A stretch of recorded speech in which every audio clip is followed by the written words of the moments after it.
I'm ready. Good evening. I'm Coulter Wonkite. I'm already into the 420, damn it. Legacy 420 has medicinal and recreational products down to a science, literally. With 2 biochemists on staff and a chief scientific advisor, every product is tested in the Legacy 420 laboratory. Legacy 420, Tyndonega. Open 9 to 9 every day. Visit legacy420.com. So what are you doing? Nothing. Nothing? Why not? Trying to get on this Lifestyle Radio website. Sounds like a cool website. Yeah, it's alright. Oh, wait, I might have it. You might have it. You're listening to Lifestyle Radio. The opinions expressed during this show are those of the individual participants and do not necessarily reflect the opinions of their associated organizations or Lifestyle Radio.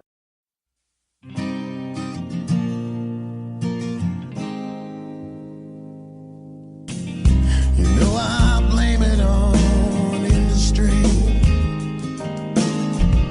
I blame it on my own hypocrisy. Miseducation and politicians. No one's willing to step up and speak. Hello, everyone, and welcome to the award-winning Pace Radio Show. We are live here at 420radio.ca. Tonight, I am joined by my joint host, Julie Carello, and her special guest who has spread cannabis advocacy and reform to millions of people worldwide, and so much more that we have to talk to them about it, and I don't think we're going to have enough time tonight, but we'll get as much in as we can. But first, Julie and I are going to have a bit of a discussion. Hello, Julie. How are you? Hi, Al. You did a great job on my last name, Al. I just got to say, I'm really proud of you. Hey, thank you very much. If I was there, I'd give you a dab. Well, I've been practicing.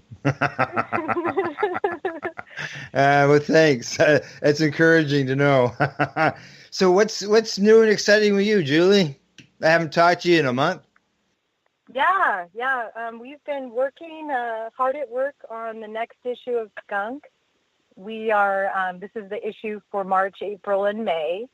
Mm-hmm. And it's going to be a great issue. It's filled with incredible people, true stewards of the plant, incredible breeders.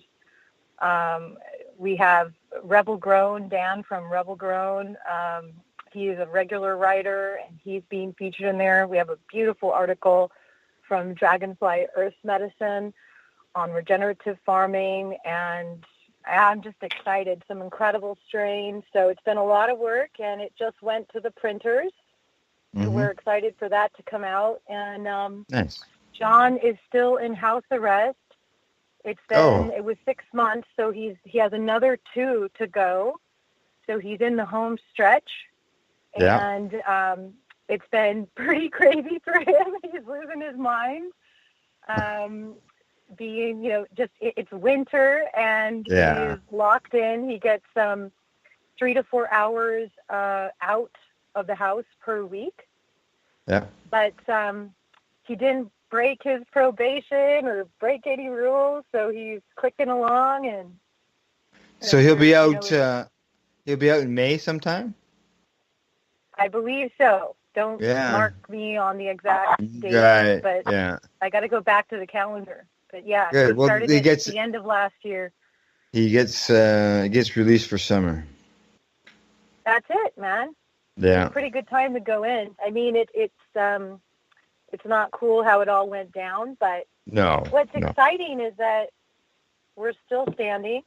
Yeah. And we're going to be announcing it publicly, so I'm not going to go into a ton of details, but we just merged with a brand new digital agency that is going to help us do all the things that we've been wanting to do this last 5 years, but we're unable to because we were under duress. We are now. I'm so excited. Like, I'm kind of over the moon because I actually have the tech support and the IT support that I've been waiting for. So we can really start to do some exciting things. And it just makes me happy because, a lot of times under prohibition, companies go down. Yeah. People's lives get torn apart. And the stories aren't always as good And you know, ours was hellacious, what we had to go through and the stress. But I'm so thankful that I can say that we're standing and that we're moving into the next phase over the next 6 months to be stronger than ever and continue to fight for organics and sustainability and healing on the planet. Is the Rev still writing for you guys? Yes, he is. Yeah, we love the Rev. Yeah, he's doing a ton of stuff online. And that's what I would tell people is go check out our new website. We've just launched our new website. It's totally streamlined. And over the next 6 months, we're going to be doing all kinds of stuff. We're going to be doing giveaways now, like all the things that I've been wanting to do for years but couldn't because we were half-mast. Now we're going to do. So a lot of engagement, a lot of giveaways, a lot of fun things for everybody who's stuck with us through the lean times. And you know, it's I wrote an article for a Grassroots Advocate, which is a publication or little thing that I do with PACE, and in that I have one that's called Comeback Time, and I write about Skunk Magazine as well as Treating Yourself. Both of you basically come back and within about a year's time of each other, within that same year frame. And you're both coming back, you're both down, and I found out in our last program that Ted Smith is bringing back Cannabis Digest as the newsletter. So all three of the Canadian publications, when it came to the cannabis, which faded away, are making comebacks. Yeah, that's or back. And that's great. Yeah, the Empire Strikes Back, bitches. That's right. I'm only saying that Skunk is the Rebel Alliance so that we're uniting the rebel fighters globally. But what I think it's so poignant, and it's what I definitely am excited about talking with Vivian about tonight, is just that I feel like because of all the corruption and greed that we're dealing with under the duress of this legalization that's happening, is that education is more imperative than ever, but education of substance. Not just the same old drivel that you see everywhere and the sensationalism and who's cool, but, things of substance, things that can really help us. Yeah. Okay. Well, why don't we bring in our guest? Sounds great. I'm ready. All right. Okay. Well, at this time, I'd like to welcome our guest, who are described as a person who's been spreading cannabis advocacy, reform, and so much more to millions of people. We'd like to welcome Vivian McPeak to the Pace Radio Show. Hello, Vivian. How are you? Welcome, I'm great. Vivian. Thank you so much for having me, you guys. Hello. Hey, we're honored and very excited to have you here. I can tell you that. It's my honor as well. Thank you, Vivian.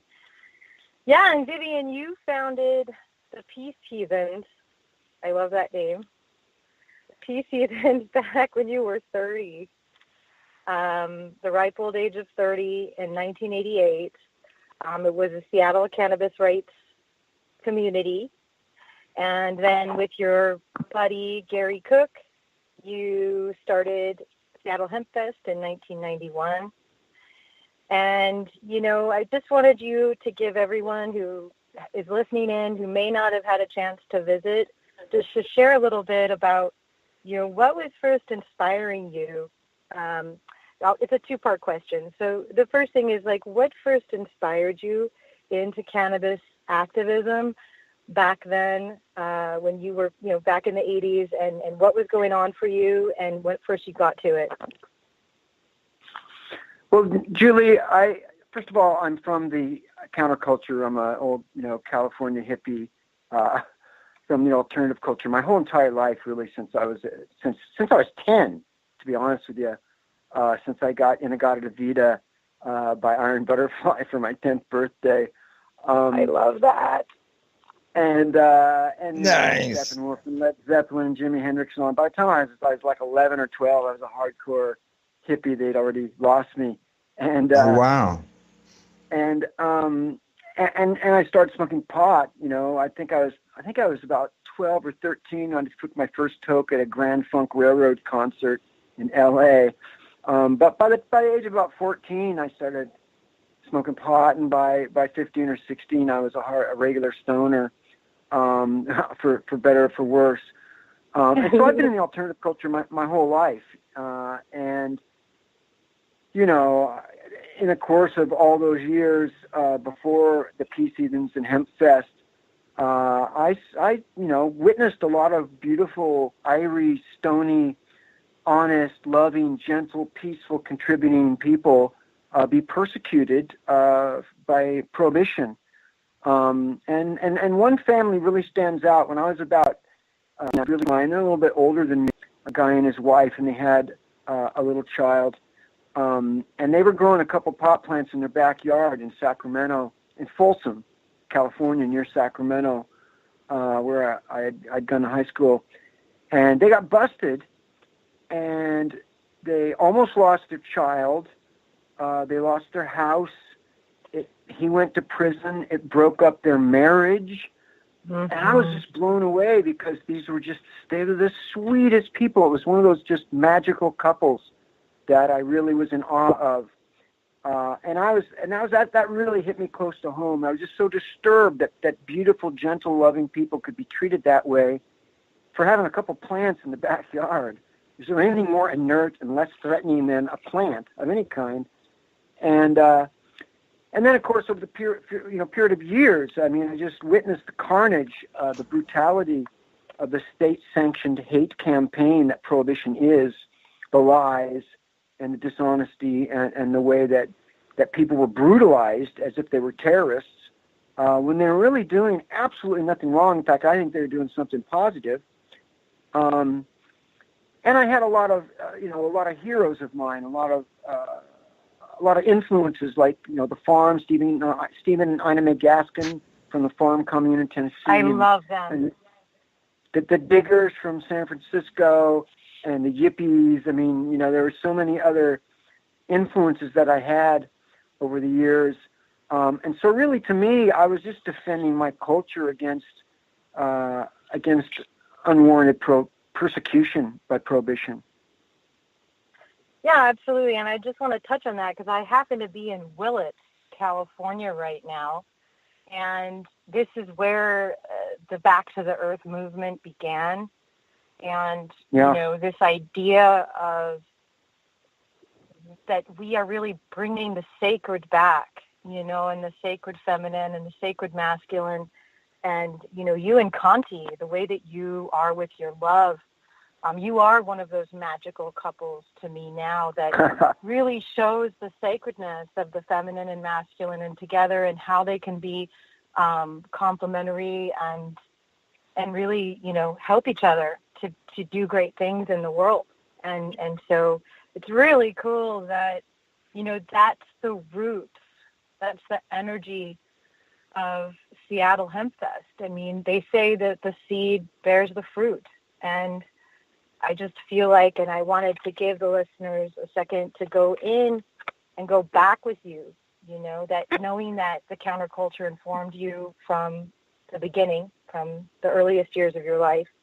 And now just take us back, where were you and Gary, in 1991, and what was the climate like? Because to me, I mean, I remember hearing about Seattle Hempfest and just going, wow, this is going on.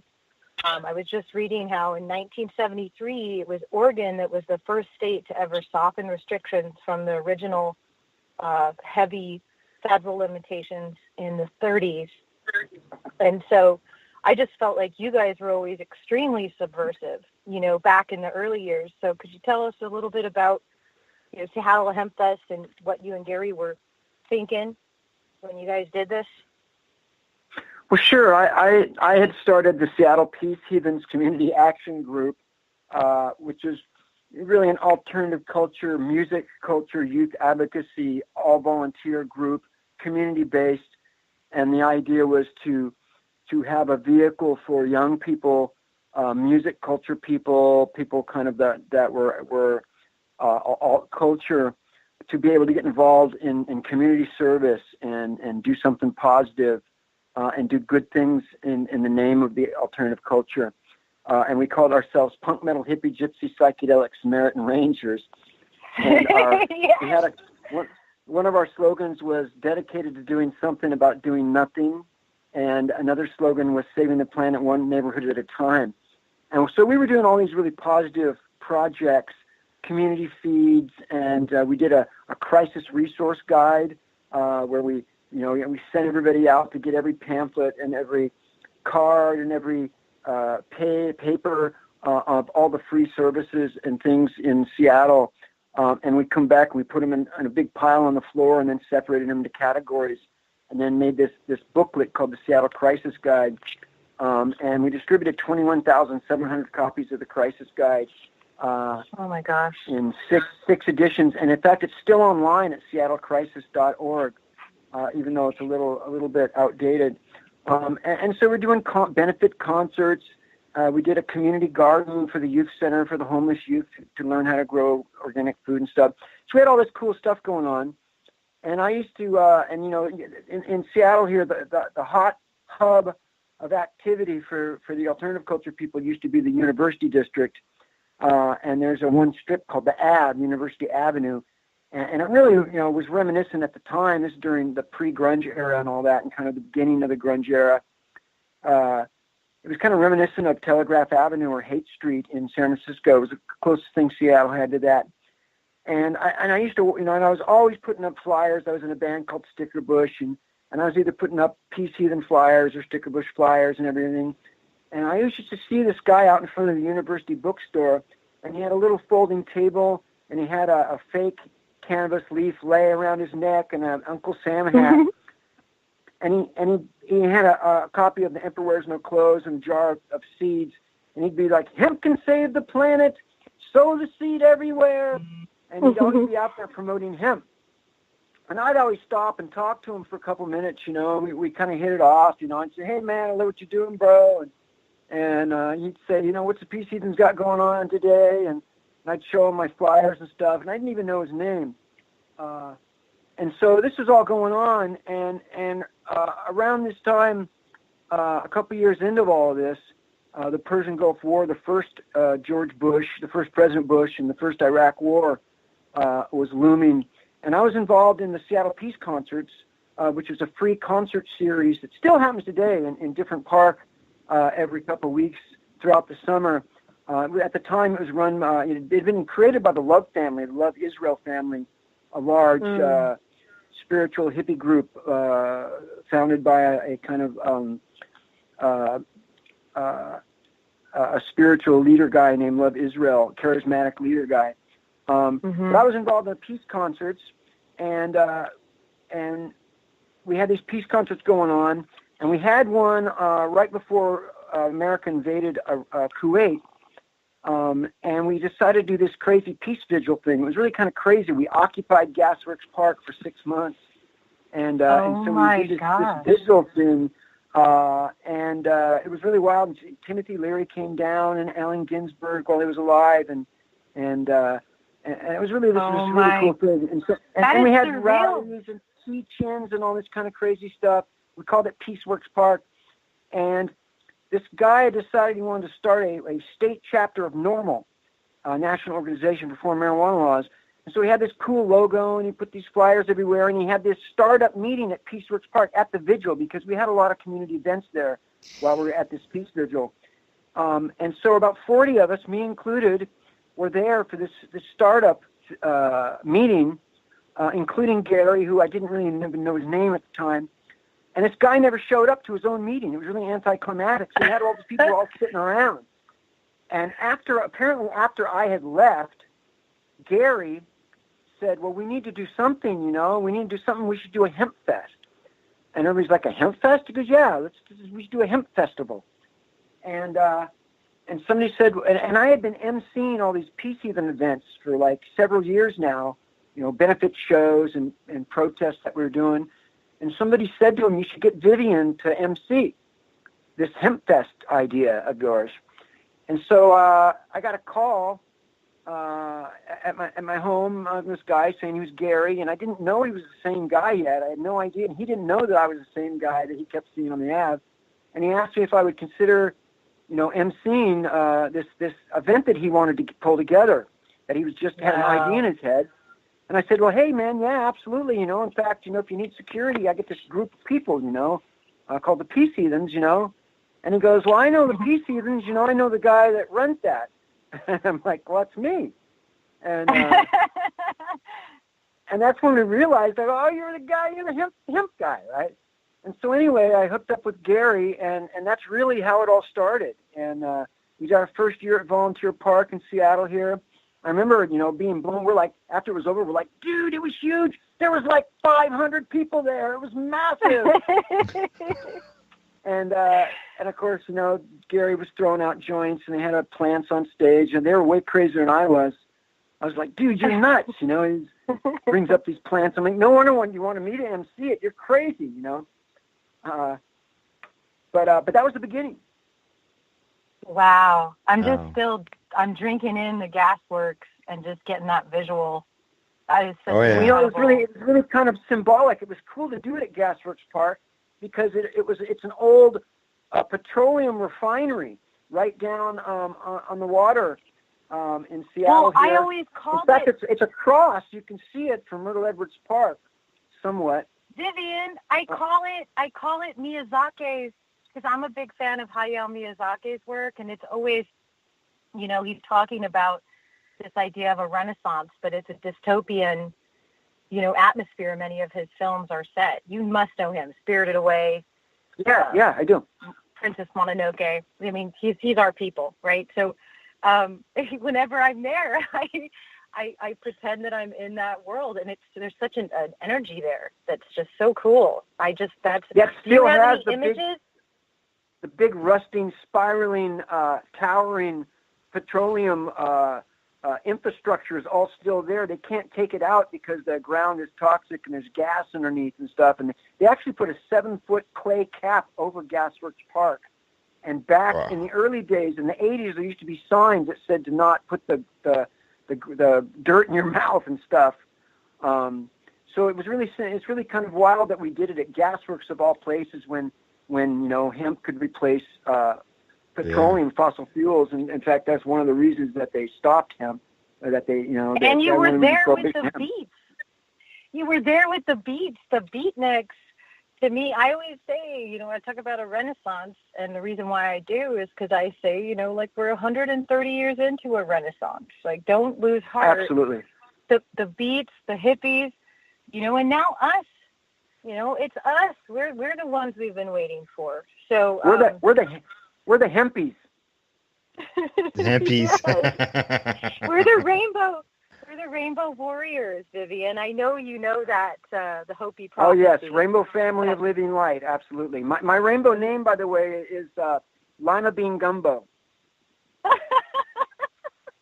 Okay. So just to clarify, though, so the Rainbow Tribe is different than the Rainbow Warriors.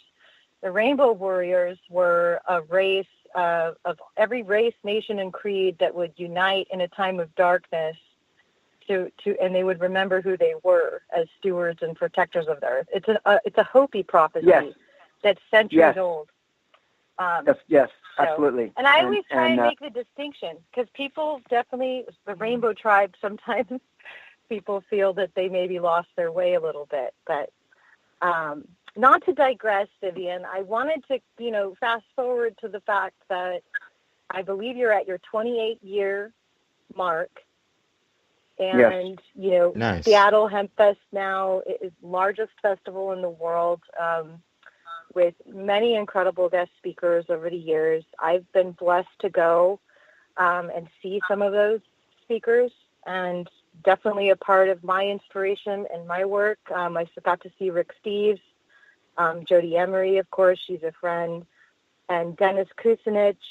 I saw Dennis. I had tears in my eyes. I was standing by the Puget Sound. It was like gorgeous, sparkling blue to the left.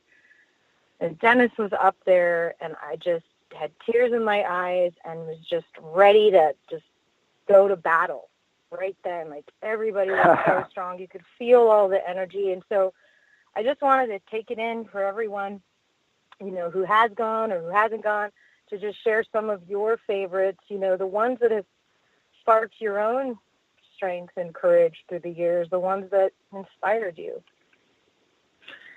Well, there's you know, there's so many. We have been speaking flower to power for 28 years. And in that time, there's it's been it's been a transformative experience for me to be. It's so humbling. The reward that I've had, because I'll tell you, this has been half of my life, and it's tremendously demanding. It still is. In fact, it's more demanding than ever, ironically. And it's taken a lot of sacrifice. And the payback to me is twofold. The incredible people that I've worked with all these years, every year, all the speakers, all of our own tribe, our family here at Hempfest, but also the amazing people that I've met. I've met a lot of my heroes and a lot of just famous people, and to be interacting with them on like a peer level, working with them is real, and hosting them is just, it's humbling, and it's such an honor. Of course, Woody Harrelson was great. He came twice and spoke at Hempfest 2 different years, 2001, 2003. So working with Woody Harrelson, and he's so sweet and humble and available. He's so genuine, and he shows up in barefoot on the main stage. And the second time, he'd been fasting for 30 days.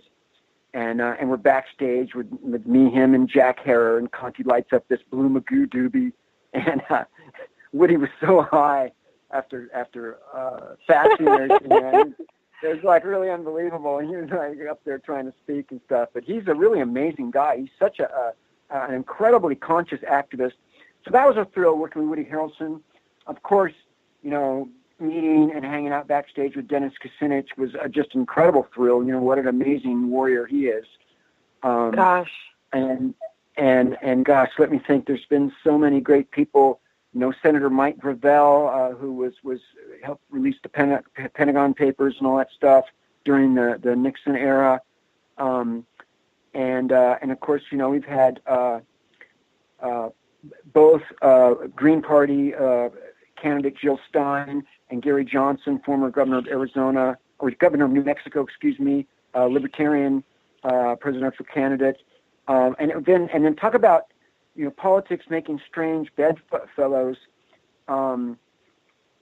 Congressman, my mind, Rohrabacher, yeah. Even last year we had, Dana Rohrabacher, who just got voted out, I guess, thankfully, because other than cannabis, he was a crazy Tea Party Republican, but he was a major cannabis warrior, and it was so bizarre having a sitting U.S. Congressman, Tea Party Republican at Hempfest, speaking the truth about cannabis.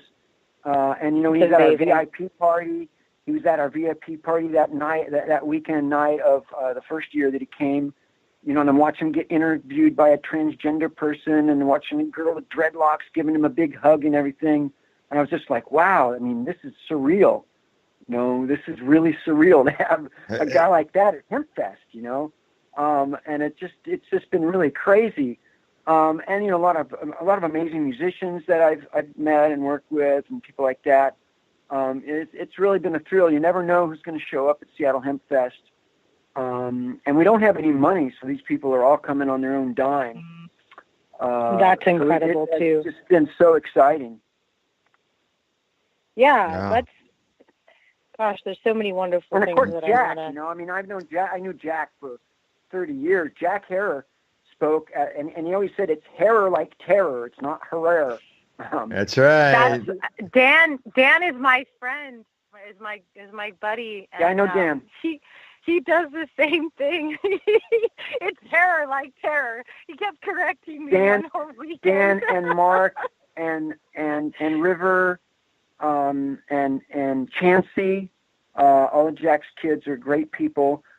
Jack came, not only did he speak at every Hempfest, except the year he had a stroke, and then he came after that. That would have stopped almost anybody, but he wouldn't stop. He wouldn't let that stop him. He went all the way to the end. But we actually brought Jack up the year before Hempfest. It was the first thing we did down at Westlake Square in downtown Seattle. We had a little pre-Hempfest in 1990. And Jack never missed a Seattle Hempfest except that one year. And talk about the people I've met. I have to be honest with you. I'm more thrilled of the cannabis activists that I've known and met and worked with than like rock stars and movie stars and politicians. Absolutely. So many stories. amazing people. I mean, just all these heroes of mine. And of course, early on I met Keith Straub, who I'd known about since I was 12, since he started Normal, and Alan St. Pierre, who used to be executive director of Normal. But people like Chris Conrad and Nikki Norris, one of the amazing power couples of all cannabis times. Kanamaste, I always pronounce it wrong, but Kanamaste. They're really bridging the consciousness and cannabis together, as well as great business acumen. And I believe that is the leading edge. I believe that's what the plant wants us to do. So I love Yes. It's, a lot of amazing people. And this is a really weird time to be a cannabis activist in a way,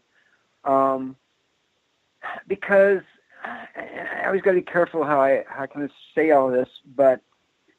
Do you want to think about it for a little bit? We can go for a break. You're going to break it up, my brother. I was like, there's a break. I give you 5 minutes to think about how you want to say it. break. Okay, all right. Well, as I mentioned, we're going to go for a break then. Usually, Vivian, when we go in and out of our commercial breaks, we play a little bit of music. So, 30 seconds or so of a song. But tonight, we're not playing music. What we're going to do instead is we're going to play the sounds of the Seattle Hempfest. So each time we go in and out of break, people hear a little bit of conversation of what's going on there over the years. All right? Cool. All right. Then when we get back afterwards, Julie and I will continue our conversation with our guest, Vivian McPeak. Until then, you're listening to the Pace Radio Show. We are live here at 420radio.ca. Hey, this is Cheech. And this is Chong. And you're listening to Lifestyle Radio. What is it? Lifestyle Radio. Say it one more time. 420 Radio? Ooh.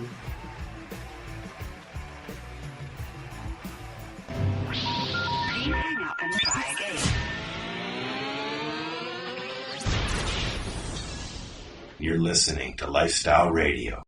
It's an honor to be here. And I got one more thing to say. Yeah. Legalize it. Bless up all massive. Alcohol. Yeah. Right. Help.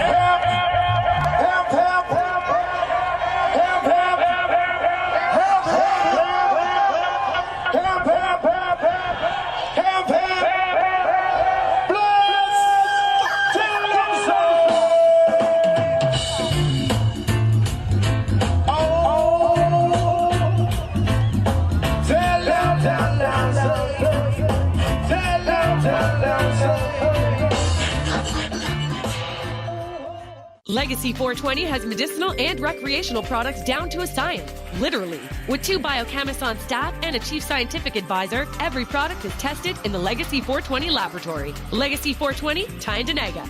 Open 9 to 9 every day. Visit legacy420.com. Are you looking for cannabis news, education, and people's opinions? Are you looking to learn what Canadian and international cannabis advocates are doing, not only now, but what got them to this point in their lives, and what does the future hold for them? Do you want to learn how patients are using cannabis as their daily medication, or learn how their cannabis use helps them with their medical condition? If you answered yes to any of these questions, then I'm going to suggest to you to tune in to Lifestyle Radio. Catch their live weekly shows and have your questions and concerns answered and find the experience you're looking for. Monday, catch your weekly news broadcast with the Reef Reporters. Then on Wednesday, get several hours worth of cannabis public education. We get things started with Cannabis and Coffee with Tamarawana. Finish up your evening with the award-winning Pace Radio Show with Al Graham, and no week would be complete without tuning into Friday night's program, the 420 Radio Show featuring Al Rapp and the 420 Radio crew, Mary Jane Baker and Marcel Gignac. Cannabis is a lifestyle, and you can catch all your cannabis lifestyle information right here at 420radio.ca. An apple a day won't keep this doctor away, but a gram of cannabis may keep you away from the doctor. Find out how by tuning into The Higher Estate with Dr. Ira Price, Wednesdays at 3 p.m. Eastern Standard Time, only here at 420radio.ca. Tune in to DJ Passion from the land of Ganja, the island of Jamaica, when he comes to you live every Saturday night at 8 p.m. Eastern Standard Time on 420radio.ca. Enjoy the buzz of legalization with Canada's, your friendly neighborhood Campbellford head shop. From lights to plant nutrients, books, consumption accessories, and more, we've got all your basics to grow or consume cannabis. Let us help you grow your four with weekly Tuesday night gardening sessions for beginners. Visit our info center or take a look at our piercing services and body jewelry, now available in-store through Campbellford Lifestyle Shop. Canada's, more than just a head shop. 17 Bridge Street West, Campbellford. And it's not just about smoking weed. It's about talking about hemp. It's about learning about the culture that we need to put into effect on this planet. And the act of smoking herb being illegal or being a crime is a definite sign that something is totally amiss in our system. So I'm not going to go on about it long. Blazing up in public is activism, for sure. But we're not into the ism-schism.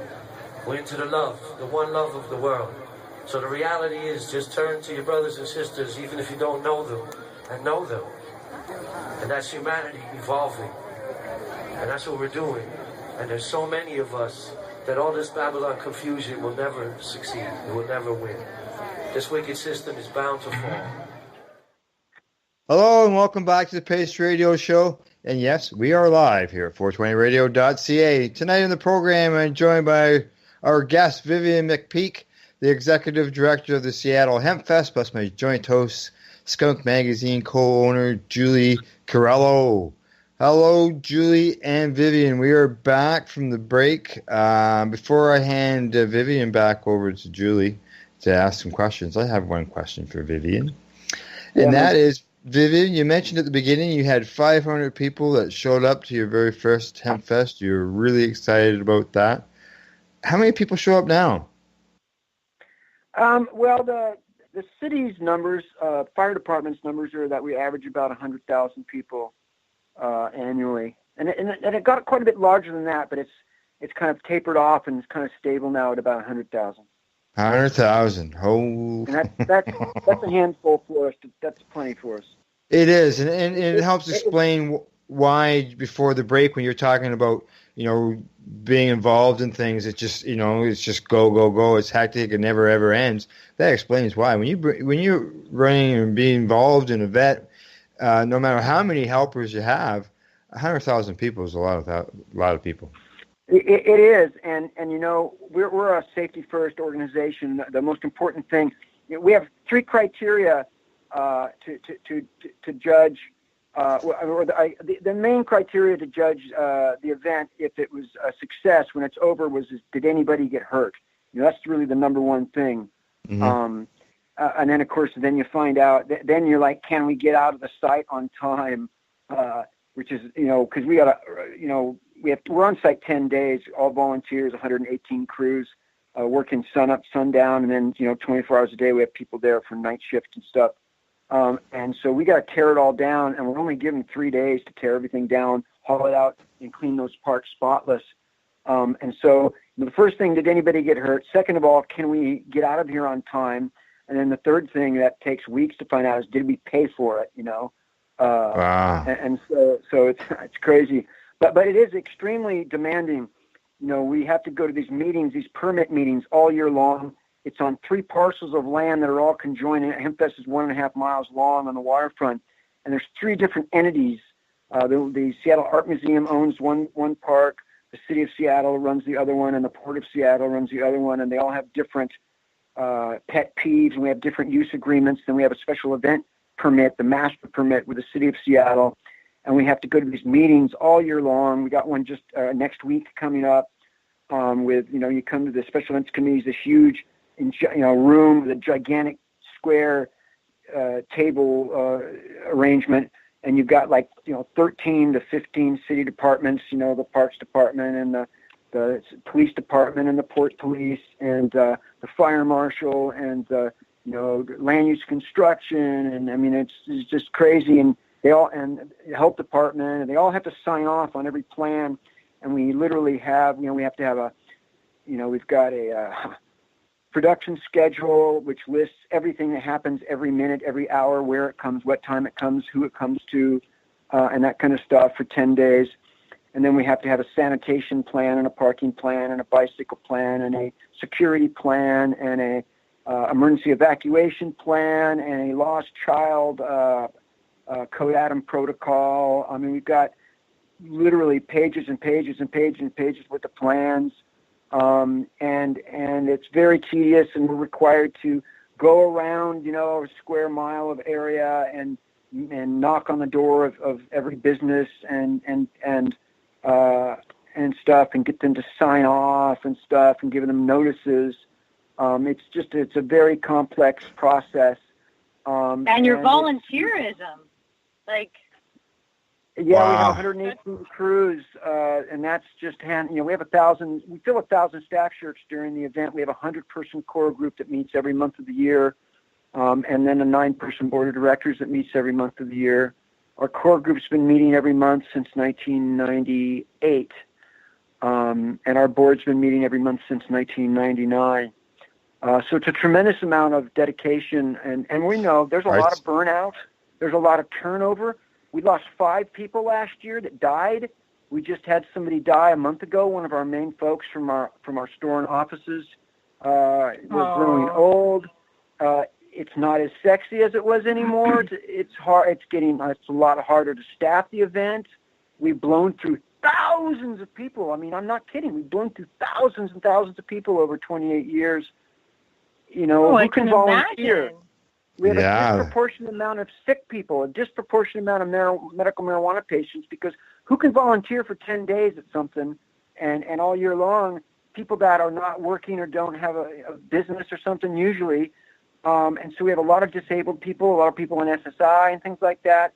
A lot of, it's just, and so, it's like herding cats, It's also a bunch of anti-authoritarian type people who don't, they don't really like authority and stuff. So it can be challenging. And we have a safety patrol. We have over 100 people in our trained safety patrol, which is our internal security. The police don't come into Hempfest anymore really much unless we call them. They prefer to stay out on the side, and they monitor. They have our radios, and then if we need them, they come real fast because we've got it wired, and they trust our safety patrol. That's amazing, right there. I mean, that is amazing. And well, we have a great relationship with the Seattle police, and it wasn't always like that. It took decades of proving ourselves, and we have tremendous relationship with the police. It's probably, of all the city government offices and departments, it's probably our best relationship and we love those guys. There's several police officers who we consider to be our friends, and a couple that are like comrades. And of course, not every cop agrees with us or likes it and everything, but most cops say, hey, I'd rather work Hempfest any day than a football game. There's never anything goes wrong. They have a barbecue during Hempfest at their little compound, It's probably a different style of crowd too. It is like when you walk in, it's amazing. Like I've been to cannabis shows all over the world, and with Hempfest, what really strikes you is this gorgeous blue, sparkling Puget Sound is right there, and you have all these worn logs and things that have washed up, and there's little beaches, and you're really in nature. You're in a park, and then the booths are stretched out over a mile or more. 400 vending booths.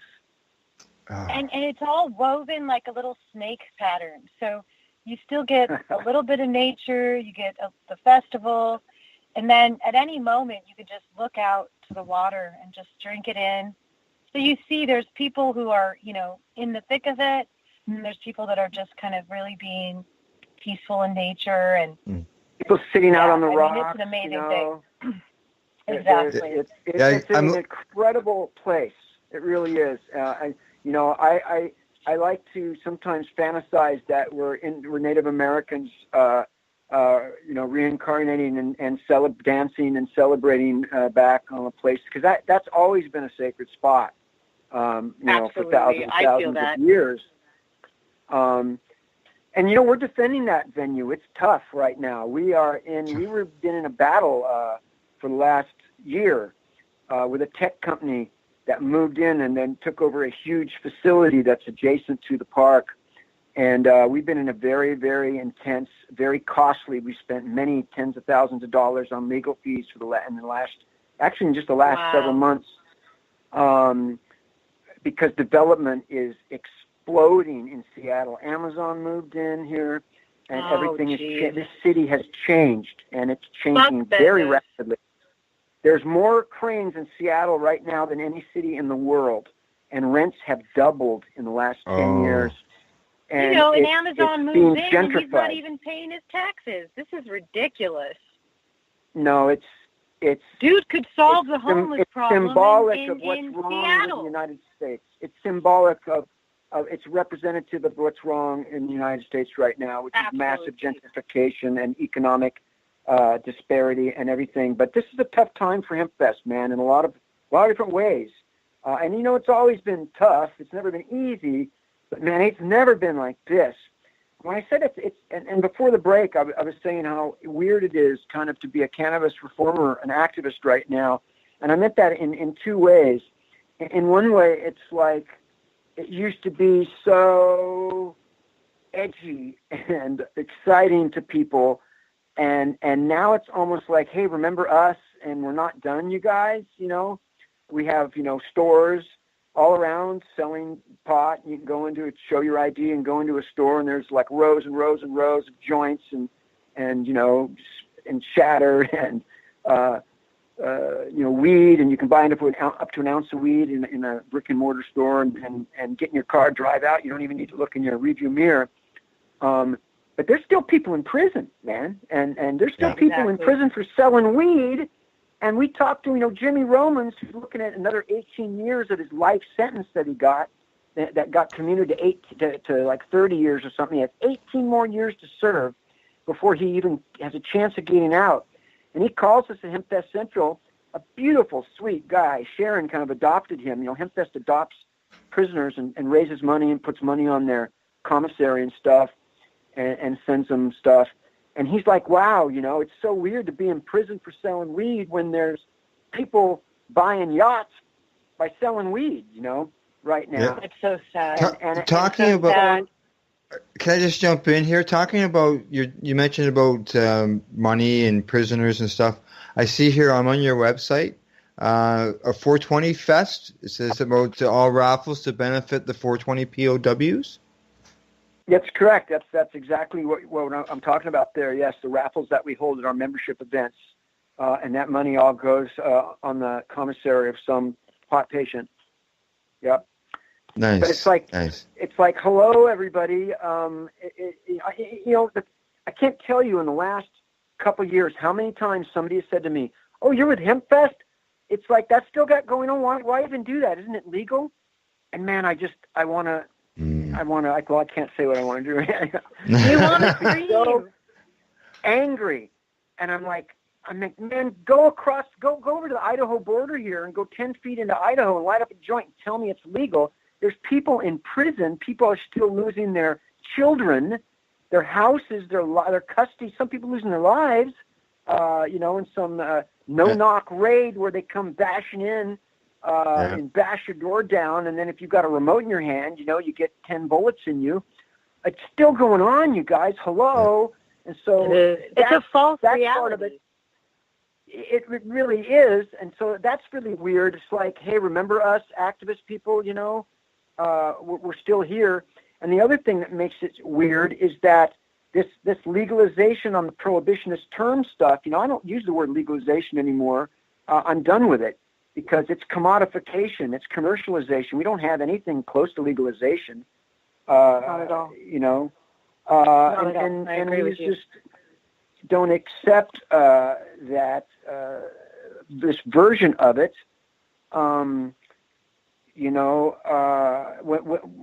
when I can't walk down, if you can walk down the street and blow tobacco smoke in my direction, in my path, in my face, I want to be able to walk down the street, smoke a joint. We have no lounges or clubs or anything. In fact, right now we're fighting a $1,000 citation that the city gave us for operating a marijuana business without a license because we had a private membership party in a private house out of public view where adults smoked their own cannabis. And the city infiltrated our private party undercover, right? Because we were allowing people to smoke pot, because we didn't stop them from smoking their pot, they're saying that we are operating a marijuana business without a license. And we're just like, for Christ's sakes, we've got a party and people drinking. It's a party. It happened a year ago, and we beat that one. And then they gave us another one, and now we're fighting that. And we have a hearing coming up that our criminal defense attorney Douglas Hyatt, another hero of mine, that's been an honor to work with, is fighting. And then recently we have some amazing folks in our store that work with us. We have a little hemp boutique and head shop called Hempfest Central where our offices are. And at the time she was homeless. And it was about 85 degrees out, and her tent, was under an overpass. It was too hot to smoke in the tent. So she rolled a joint, and she went to take a walk up the block to smoke a doobie, and a police car comes the other direction and turns around and pulls over, and they give her a ticket for smoking cannabis in public, but she's homeless, and she has nowhere to smoke it. And you know that if you're in public housing, or some renters, depending on your lease, or you're homeless, or you're a tourist, you can go buy all the cannabis you want here, but there's nowhere to smoke it legally. There's literally nowhere to smoke it. It's the same thing, and there's weird things going on with this because the legislation has not been written based upon science. They wrote the legislation based upon greed, and they did not put things in there that would make good sense. In Canada, same. Like we would joke that you'd have to be in the middle of the road to smoke a joint, and even then, that's not legal because you're fucking jaywalking. I mean, honestly, like they did not give us anywhere to safely gather. It does give a new meaning. It gives new meaning to jaywalking, though. Or it does. Now, just so you know, Julie, when you're here in Ontario, we are allowed to smoke in public wherever you can smoke. Abby Roach.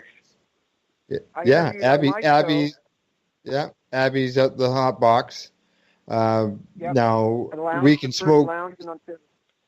Yeah, she's going to have a. What are the new rulings? Fill us in. Well, it depends on where you live, and depends on which province you live in. But here in Ontario, we can consume publicly.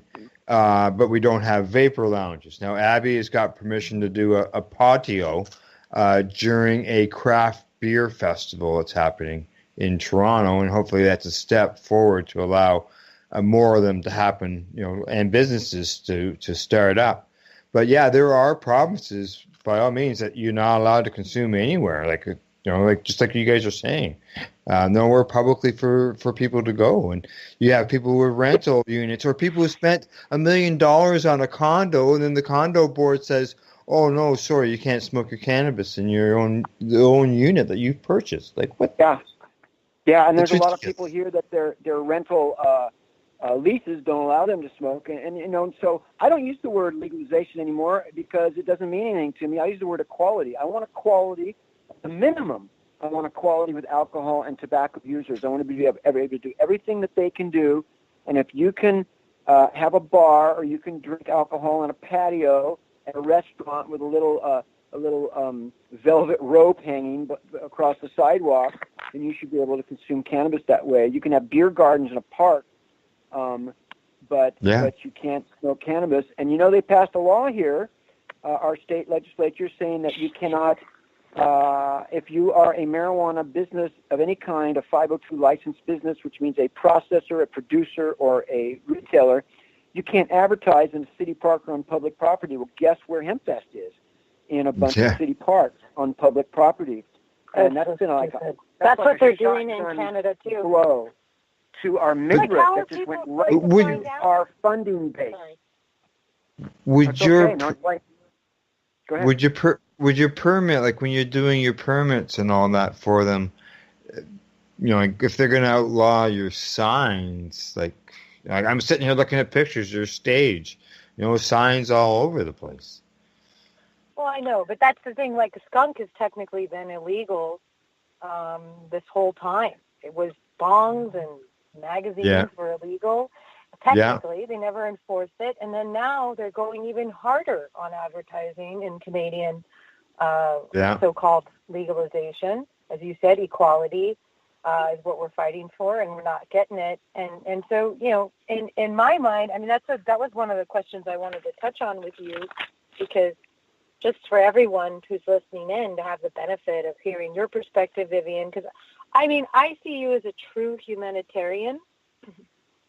You're a humanitarian first and a cannabis activist second. And thank you. I just think, yes. And I just feel that, you know, the earth is propagating consciousness through her plants to us.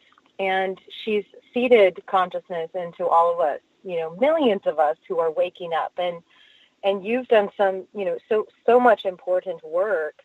And, you know, here we are, you know, Seattle legalized or for recreational in 2012.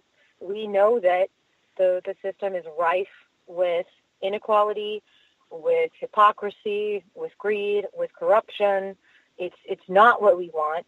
And we're dealing with the same thing in California. We're dealing with the same thing in Canada. I mean, I've gone to different countries throughout Europe, throughout South America. There's some countries that have done it right, but most of them have not. And so I just feel like I wanted to go even a little bit deeper into, you know, who we are as stewards, who we are as bringers of, you know, planting seeds of humanity, of consciousness, of beauty, of healing, to help balance the scales from all the darkness that we're seeing. And so just want to hear your thoughts, Vivian, because I feel like, you know, we've got another couple of decades of educating people. I mean, only 15% of doctors know about the endocannabinoid system. And I think that if we change that if more people knew that this was an actual it's the second most important regulatory system of the human body. And if more people knew that, I feel like they would get as angry and as livid and as engaged and inspired as we are. And I just feel like that's our role, and I feel like we still have a lot of work to do. It's not over. Well, you know, I'm so glad that you mentioned the word. It's the key word, which is consciousness, the cannabis consciousness, because that's the part that's so demoralizing and disillusioning to me, that part I struggle with every day. The hardest with is that, you know, I believe this whole time I was defending my culture, and now I don't know if my culture will even survive legalization, quote, legalization. Because this commodification, this using tits and ass to like it's alcohol to advertise cannabis, this lack of racial and gender equity that's going on in a lot of the industry, the carpetbagging, the same old moneyed interests, the same old moneyed, privileged, rich interests coming in. All these, you know, movie stars and rock stars. I mean, I read about all this stuff all the time. John Boehner, Republican Speaker of the House, who stopped every single cannabis bill for 20 years that he could possibly block. And then now that he's no longer in politics, now suddenly he's a big proponent of it. Now that he's been hired by a huge corporate cannabis entity because there's money to be made. I mean, it's very disturbing. And you know, I have a radio show. I should probably, I should probably plug Hempresent, my radio show on Cannabis Radio. But I've interviewed a parent of a kid with Dravet syndrome or epilepsy in England, Ireland, Australia, New Zealand, South Africa, and Brazil. And let me tell you, the only thing different about those conversations was the accent of the person I was talking to. And it's stunning. These people are dealing with the same exact boilerplate oppression all over the world. And it's America. It's America that marketed this insanity all over the world, and it's America that's going to market this model, this corporate model for cannabis legalization everywhere as well. And it's very disturbing. And as an American, I feel a responsibility to be speaking from the rooftops about this, that there is a consciousness. And yes, the endocannabinoid system, regulates the homeostasis and all of the systems of the body and much more, because we have these receptors, because, cannabis has been a part of the human experience for millennia. And, it's a complete natural thing. We need cannabis. That's the crazy thing. We actually need it. It's healthier to have cannabis than not. And it shows you the incredible, the sinister evil involved in this conspiracy for the last, for 100 years or so, to stop this benign, natural, therapeutic substance that never killed anybody and replace it with these toxic petrochemical agents, which are killing the freaking biosphere. They're killing our world and our ability to survive. And it's going to be, who knows? All to make paper. All to make paper. That's why it's so fucking laughable. Well, it's paper ridiculous. and oil and plastic and pharmaceutical drugs. I mean, they wanted to. But no, I mean all to make paper, all to make money, Vivian. I'm saying, it's really. Absolutely. When I say paper, I mean that it's really a farce. That's right. These people in positions of power, often at times white wealthy men, are really.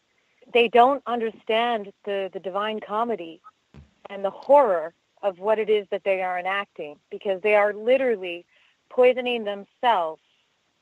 Poisoning themselves in order to make a piece of paper. And it's all this false ego. And so, I just wanted to touch on, because what you're saying is so close to my heart. And, do you have to jump in? Yeah, before you touch on that, let's go for break. We touch Top of the hour, man. Break.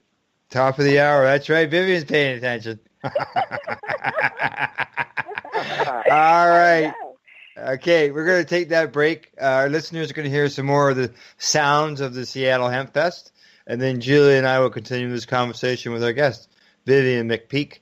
You're listening to the Pace Radio Show here on 420radio.ca. It's an honor to be here. So what are you doing? Nothing. Why not?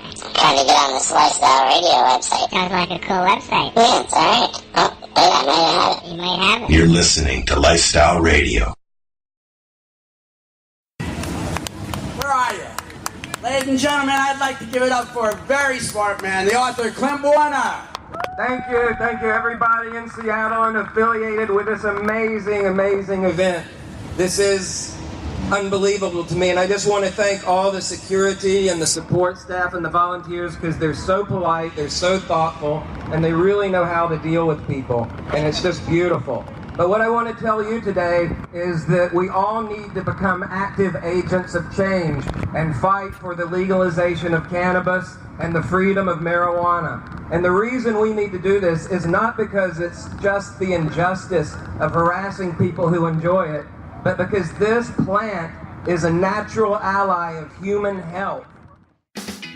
Enjoy the buzz of legalization with Canadays, your friendly neighborhood Campbellford head shop. From lights to plant nutrients, books, consumption accessories, and more, we've got all your basics to grow or consume cannabis. Let us help you grow your 4 with weekly Tuesday night gardening sessions for beginners. Visit our info center or take a look at our piercing services and body jewelry, now available in-store through Campbellford Lifestyle Shop. Canadays, more than just a head shop. 17 Bridge Street West, Campbellford.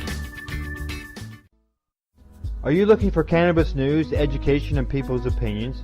Are you looking to learn what Canadian and international cannabis advocates are doing, not only now, but what got them to this point in their lives, and what does the future hold for them? Do you want to learn how patients are using cannabis as their daily medication? or learn how their cannabis use helps them with their medical condition? If you answered yes to any of these questions, then I'm going to suggest to you to tune in to Lifestyle Radio. Catch their live weekly shows and have your questions and concerns answered and find the experience you're looking for. Monday, catch your weekly news broadcast with the Reef Reporters. Then on Wednesday, get several hours worth of cannabis public education. We get things started with Cannabis and Coffee with Tamarawana. Finish up your evening with the award-winning Pace Radio Show with Al Graham, and no week would be complete without tuning into Friday night's program, the 420 Radio Show featuring Al Rapp and the 420 Radio crew, Mary Jane Baker and Marcel Gignac.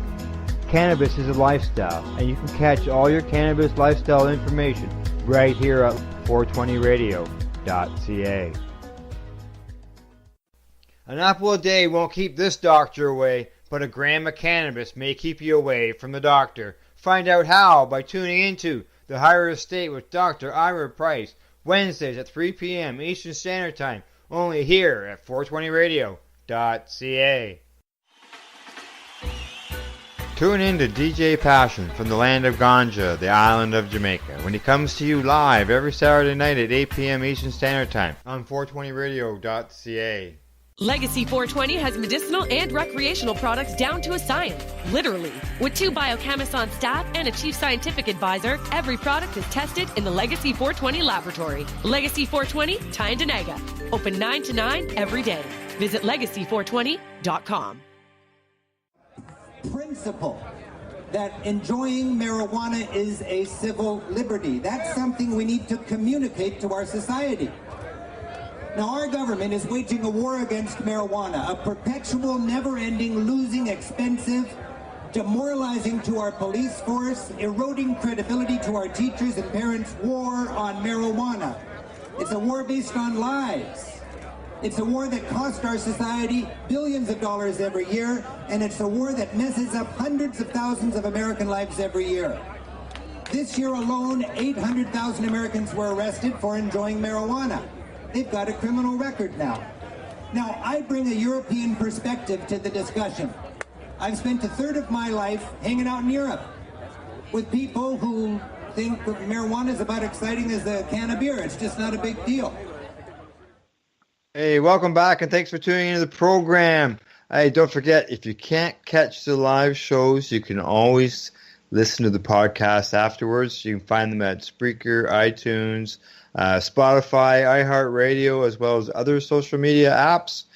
Tonight on the program, you've been hearing the sounds of the Seattle Hempfest as we've been going in and out of the break. If you enjoyed them and you want to, maybe see them as well, check them out on YouTube. Or better yet, if you can, attend the festival live. That way you get to see it, firsthand. Other than that, check out the website at hempfest.org. Today in the program, we have Vivian McPeak. He's the executive director of the Hempfest there in Seattle, as well as my joint host, Julie Corello, co-owner of Skunk Magazine. Okay, Julie and Vivian, we've been talking about the history, as well as other things around the Hempfest. Julie, where are we going to go now? Well, I just wanted to touch on at the break, Vivian and I and everyone, the two Al's, we're talking about how, we are in a next phase of activism, and Vivian mentioned it a couple of times on the fact that, we feel strange, we feel exhausted, we feel crazy, but really there's still a lot of work to be done, and that, I guess, so-called legalization, isn't the finish line. And it's consciousness and actually healing our world that is the focus. And it's not good enough to just be doing business as usual, like Boehner, the hypocrite, that he thinks that this is all just fine and dandy. Green rush. 5 years ago, I was so sick of hearing that term. It was really insulting. I feel that, all the money we're making right now is blood money. People still rot in jail, and it's disgusting. And they have to watch this hypocrisy before their very eyes. and it's not lost on me. And I started to use the term green renaissance to animate Skunk's focus and vision, to honor John, my partner's legacy with organics and sustainability, but to take it further and start to bring in these ideas of consciousness, of walking whole and healed on the planet. And we were, before the break came back, we were talking about Gabor Mate's work. And Gabor Mate would speak a lot about how the healing to the age of anxiety and depression and, the PTSD that many of us what's his book? suffer. The Ghost, what's the name of his book? The Hungry Ghost, I think it's called. The Hungry Ghost, which amazing book, amazing work he's been doing with addicts and stuff, and his humanist. Talk about a humanist, man. Absolutely, and that's where the Skunk's focus, Vivian, and I feel like the Hempfest focus and your focus, just as a human being on the planet, has been about this idea of how can we bring our sacred connection back to each other, to this earth, to understanding that we do have everything that we need. They have lied to us. We don't live in a world of scarcity. We don't need to be afraid that our brother or our sister is going to take from us. We need to start recognizing that we are stewards of the planet and that we can be protectors of our community and of ourselves, so we don't just have to fend for ourselves. And I feel like that's what you represent, Vivian, and your work, your legacy of your work, of this lifetime. And I feel like, that's Skunk's focus as well. And there's millions of us, really, that are awake on the planet. So I just wanted to touch on that with you, is just how important it is in ways that you think people can start to, continue to infuse consciousness into their daily lives, and that's an important part of what we're doing. We were given this incredible Gaia, this beautiful living planet that I believe is a living entity. She breathes, and she has a circulatory system, and she changes all the time, just like any living thing. This mother of all life. I agree. As far as we know of the universe, we don't know of anything even remotely like it. And we're in this huge, gigantic vacuum on this tiny little dot, a speck that's just thriving with billions, trillions, quadrillions of living things just writhing with life. And this is such a difficult and scary and pivotal time. We're all suffering from information poisoning. There is more information coming at us than there's ever been. No human being was ever meant to process this amount of data that never stops, and we're all staring at our phones, and we're completely disconnected. I just saw a news piece today that teenagers are freaking out because they don't have any much human interaction anymore. They're all interacting on YouTube and Snapchat and Instagram and stuff. And this is and such a depressing, demoralizing, confusing, scary time. Donald Trump, this bizarre caricature of a human being, this person that literally is symbolic of every single thing wrong that could possibly be wrong with humanity and wrong with America. He's just it's unbelievable that these people have gained control somehow in a broken system. And so it's very depressing. It's a very hard time for everybody. And everybody's feeling like numb and deflated and tired from it. But, community means commune in unity. And like you said, our power comes from each other, and our strength comes from our connections with each other. And it's amazing that we're connecting right now. I'm holding my iPhone as we speak, and we're not in the same room. And there's a beauty to it all. Just like we have to be careful as well. I'm very critical of a lot of aspects of the industry and all that.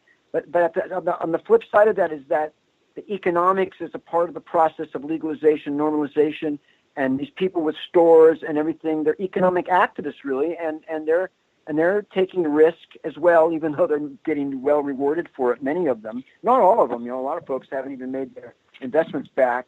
But it's this cutthroat business world, and in a way, really, the states have taken over the black market. Is what's going on. Now my state runs the black market because cannabis is federally illegal. So it's really a bizarre, surreal time. But our whole future, the future of life is now hanging back. It's never been quite like that. And, you know, when I was 14 in 1972, I knew about decentralization, and I knew about renewable energy, and we predicted all of Tesla. this. You know, we knew that this was all coming. We knew there could be electric cars, and there could be wind energy and hydroelectric energy and solar cells and everything. And the hippie movement was at the foreground of all of it and predicting all of this stuff. And we were right, even though we'll never get any 60s culture will never get credit for anything on that level of popular science. Yep. Yeah. It doesn't, you know, Bucky Fuller and all these amazing people, Terrence McKenna, all these visionaries, so many visionaries. In fact, you know, Timothy Leary was an incredible visionary. But this is a pivotal time, and to me, you know, cannabis stands for love and truth and liberty and compassion and kindness. You know, remember that. And you know, here in Washington State, if you're a pot business, you can't have a pot leaf. You can't have a pot leaf on your business. You can't have a sign or anything or a pot leaf in your window. It's not allowed. A pot leaf is not allowed.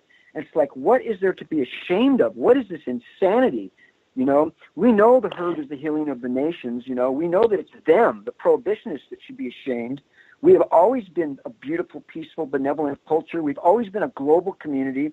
We've always inhabited the moral high ground. We've always been right in the struggle. And every canophile should stand tall and proud and lift the torch of freedom and wave that free flag high in the sky. No patient should ever have to lie to their doctor. No employee should need to lie to their employer. No renter should have to lie to their landlord. And we can never stop until we are equal and we have equal rights for all of us. You know, and the idea that felons, you know, in a lot of places, a pot felon can't get a job in a pot business. Well, if there's anybody that should get a job in a pot business, it should be somebody that went to prison for this insanity. And we all know that the glass ceiling that women deal with in the corporate world has become the grass ceiling in the cannabis world. And there's a lot of amazing women leading in the industry.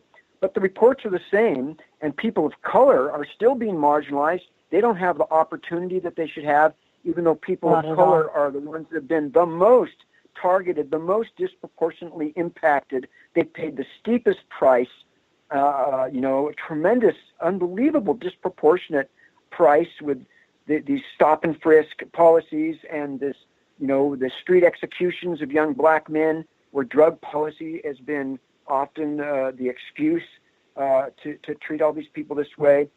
And so, you know, cannabis is just so symbolic of everything positive. But, you know, the Cheech and Chong image that we have of the lazy stumblebum stoner, what time is it? You know, I really don't like pot humor. I don't like the, oh yeah, I'm so high I didn't even know where I was bullshit, because it's not true. That's never happened to me in my life.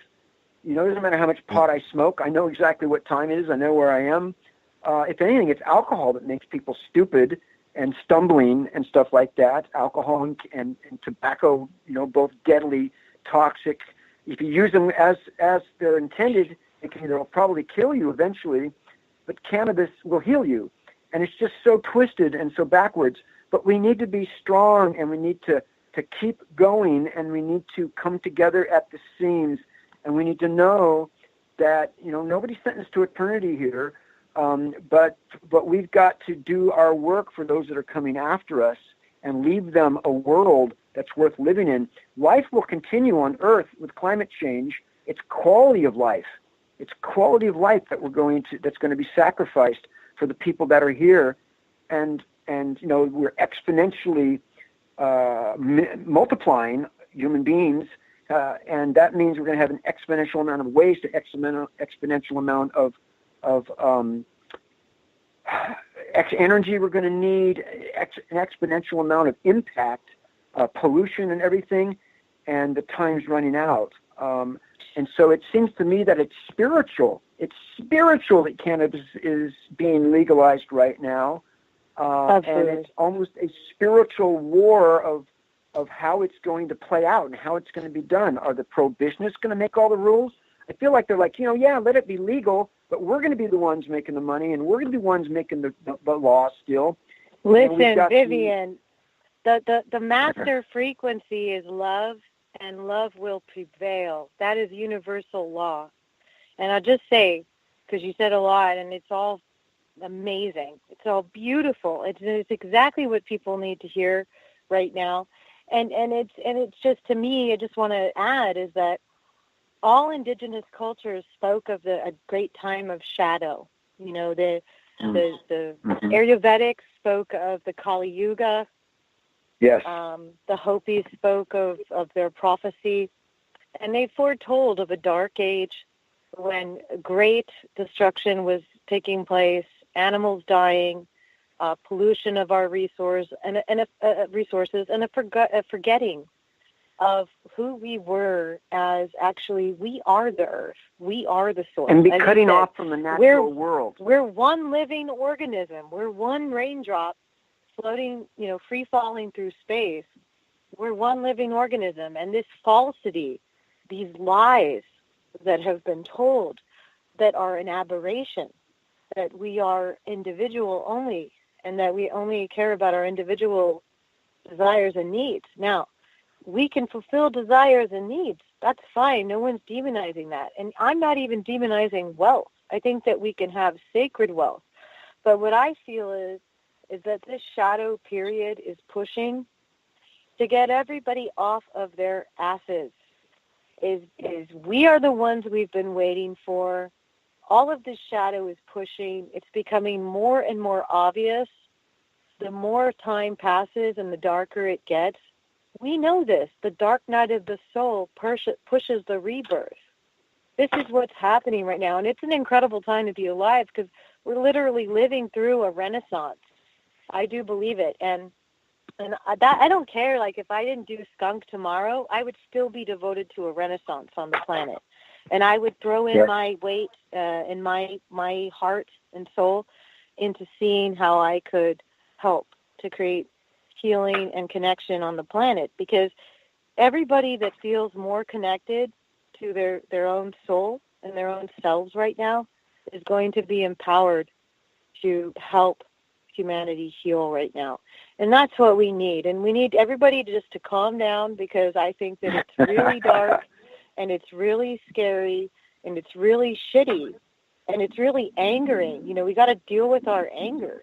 And I think cannabis is here to help us deal with our anger and say, because I'm a big believer in the Philosopher's Stone, but I believe that you, Vivian, and you, Al, that you're a living, breathing Philosopher's Stone, and that you're designed to transmute lead to gold, and that it's transmuting anger, hate, fear, all the lower vibrations to the higher vibrations of love, of forgiveness, of compassion, of insight, and that when we do that, we turn to gold, and our life becomes gold. And I feel like this is the deeper message of cannabis movement.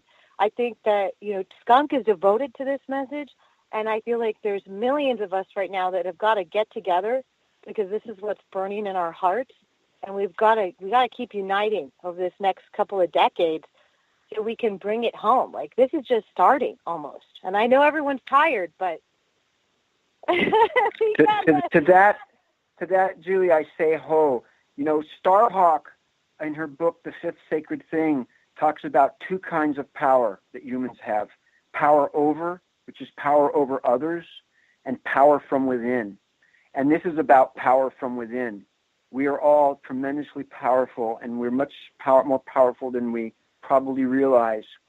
And, our true power is indestructible, and we fear. We fear because, it's a part of our nature. But the real fear should be not using our power. And, some people are afraid to die. Everybody's afraid to die. Well, some people are afraid to live, to fully live and live their full potential. And I am, I struggle with it every single day. But we can do it, and we are so much stronger when we come together. Two people can do 5 times more than one person can together. And our power is exponential as well. And you think about Timothy Leary, or like Terence McKenna, you were talking about them, and they understood that our innate ability, and this is for everyone, No one's better than another here. Everyone's important, but no one's more special. And I think the cannabis community has lost it in how they're like highlighting people and they're so cool. I don't care. If that doesn't matter to me. That's not what we're not supposed to be idolizing other people because they're so great. We're supposed to be realizing that it's up to each of us to, as Larry said, and as these other avatars throughout history have said, is get connected with your inner source and your inner wisdom and your inner soul and move from that place. And then from that place, we are moving from a place of power. I use this term walking healed because The Walking Dead was such a popular show, which was also irritating to me because it really showed that if we remain in a place of fear, we can be manipulated. And people really have to understand that if they could just take a second and say and notice, are they in a state of like slight fear or anxiety? And if they can work on getting stronger sea legs, getting stronger, intention to stay connected, I feel like that's the best. That's fighting fire with fire. Again, there's a lot of glorification of darkness right now, and we need to glorify the light and be that light. And just thank you. I appreciate this show and this conversation. I appreciate you, Julie, and Al, and Skunk, and John, all the amazing work that you guys have done. You're the real deal, man, and you've always been so true. And I've always felt such an affinity and a kinship with you all on a heart level, on a soul level. And so, I always come out of these conversations, uplifted and stronger than I came into it. And so I just honor you on that level. It means so much to me, really. You mean so much to me, and I appreciate all of the beautiful, beautiful, humanitarian sharings that you do. I mean, I'm also on there, and I think, we got to shatter the illusion, Vivian, together, all of us as a community, and say, no, God damn it, we're using these technologies for connection. I'm using social media to create more connection. I am not a pawn. I am a critical thinker. I'm an awake, alive human being, and I'm going to use this goddamn tool for connection. And social media, I think a lot of people, Julie, a lot of people forget that social media, it's a direct line into someone's consciousness, man, and you got to use that responsibly.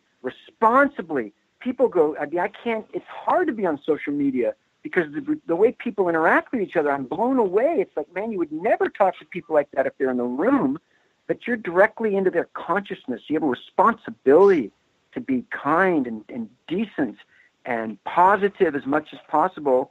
And when you argue, I don't call people names, and I don't post memes, dehumanizing memes of anyone, not even Trump. I try to stick to the issues and use that power that you have through this incredible means to talk to thousands of people at one time responsibly, because it's power. And it is. And it turns people mean. It drives me crazy. And people get brave. My mechanics, my car's in the shop. I see the mechanic calling me, and he's probably getting ready to leave. All right. Okay. Well, we're at the wrap-up time anyways, so why don't we'll give you an opportunity to do a shout-out. Oh, I just want to shout out hempfest.org and Hemp Present on Cannabis Radio, my weekly podcast where I'm having Julie on soon myself on my own show coming up. And I just want to give a shout-out to all my brothers and sisters at Seattle Hempfest for 28 years, all the volunteers who've worked so hard and sacrificed. And even the ones, the like 50 people we have that have passed away in the fight and in the struggle. And just, I love everybody in the whole cannabis world so much. Every event I go to all over the world, we were both recently down in California. And every event has got so many beautiful people. It's such a wonderful culture, and it's a thrill to belong to it. It's humbling. It is. I agree. Okay, Vivian, if you have to go, we'll let you go.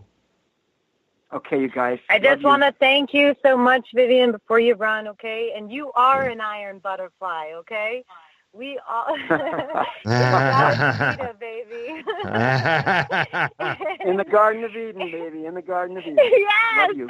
And so thank you so much for coming on. I'm so looking forward to the different ways we can collaborate together as brothers and sisters. We got to unite, and I thank you so much. Yep, thank you. Really Sure, you guys. appreciate Love you. All right. Okay, take care. Take care. Okay, Julie. Yeah. You're still with us. Yes, you are. Shout out for you as well. Yeah, just check into skunkmagazine.com. We have been hard at work launching a new version of the website, and we have been going nuts, drawing together all of the stewards, thought leaders, change makers to speak in the space. And so tune in, check in there.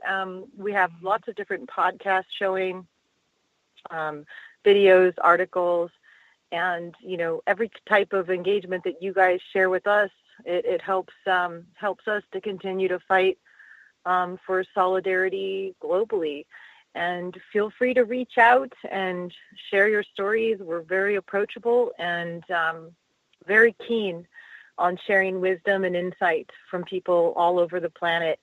Not just the people, that are notable names or people who've won cups or this or that. We want to work with the people. So feel free to approach us.